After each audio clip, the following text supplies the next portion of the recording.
It's Thursday, the 12th of May. Good morning, Europe, and a very warm welcome to the programme. Let's begin by looking at our top stories.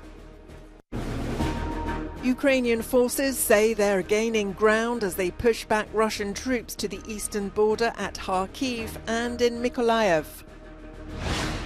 Britain is set to provide security for Finland and Sweden as both Nordic countries reassess NATO membership over the war in Ukraine.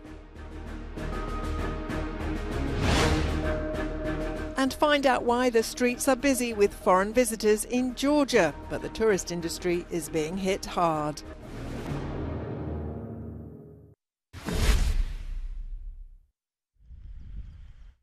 A Ukrainian military commander says the success of a counter-offensive by his troops around the city of Kharkiv can be put down to local knowledge. Russian forces appear to have been pushed back from the city and surrounding villages. The vast majority of servicemen were recruited for territorial defense. They are recruited in a specific area for specific tasks. What is the advantage of this? It is that many subordinates do not need maps. They have a map in their heads.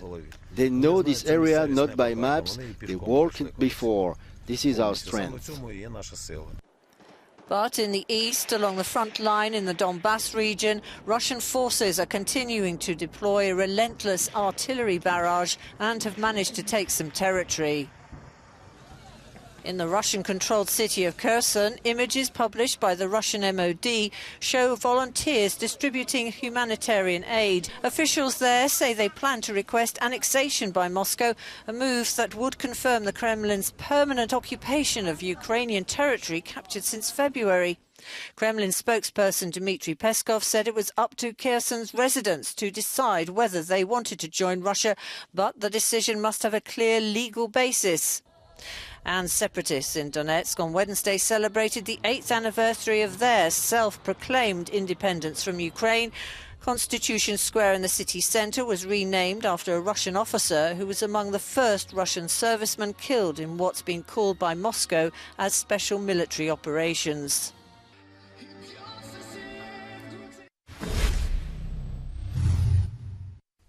We're now some 20 kilometers from one of the front lines of the war in Ukraine. To the east of here is the city of Kherson, now one of the major focal points of Russia's offensive.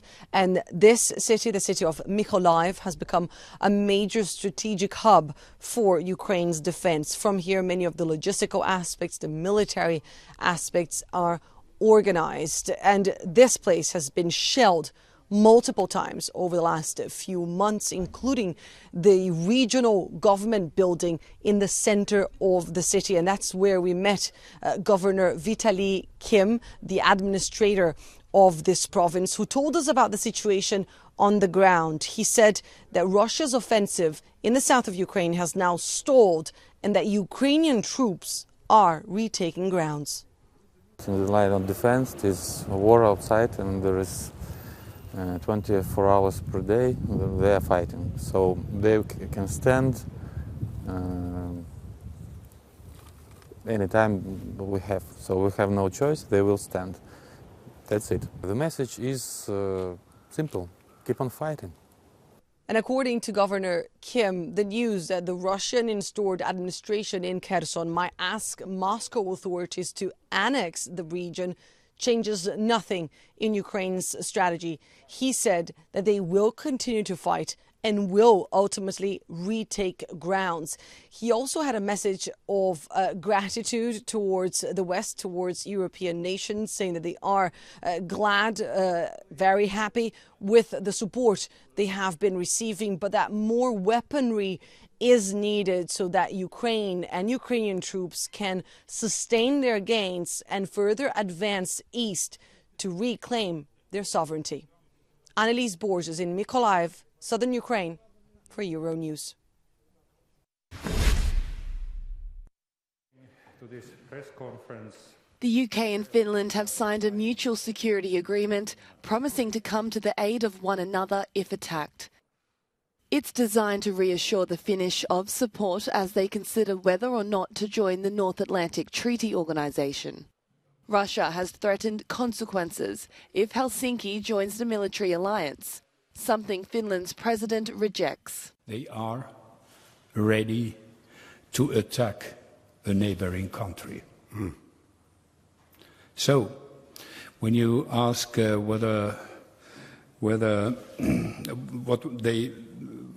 how they see possible Finnish joining, well, if that would be the case that we join, well, my response would be that you caused this. Look at the mirror.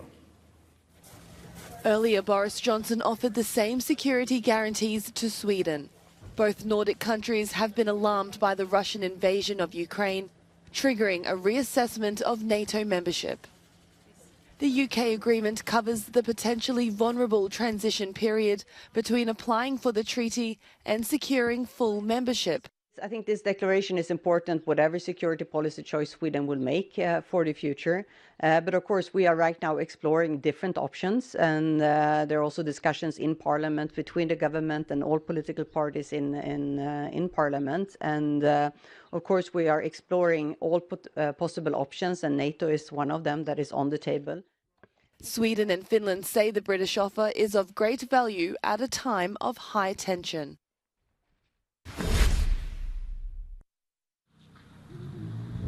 The IMF Managing Director, Kristalina Georgieva, has warned the world is going to be a different place following the war in Ukraine. The conflict has displaced millions, but also the response in terms of sanctions has been unprecedented. First, there would be more impact on how the energy future looks like. How we make sure that there is energy security for our economies and our people. Second, how countries think about their reserves and how they think about securing their own standing. And third, I am very concerned we may see more frictions in the world. The IMF has provided more than 1.3 billion euros in emergency funding, but in the long term, Ukraine needs more practical help to support rebuilding and to avoid hyperinflation. However, rising prices are worldwide, fueled by both the pandemic and interruptions on the supply side caused by the war. It's having an impact on growth forecasts. We projected 4.9% in October. We recognized that we had to trim that down. We went down to 4.6. And now we went further down to 3.6.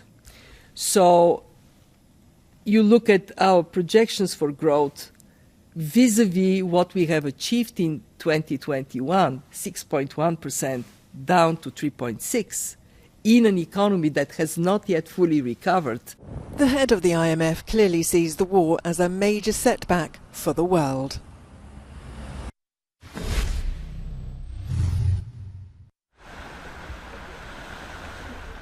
The day after UEFA announced an expanded Champions League from 2024, President Alexander Ceferin addressed the annual conference in Vienna and applauded the defeat of what he described as the arrogant and contemptuous Super League plan, which threatened the future of Europe's elite club competition.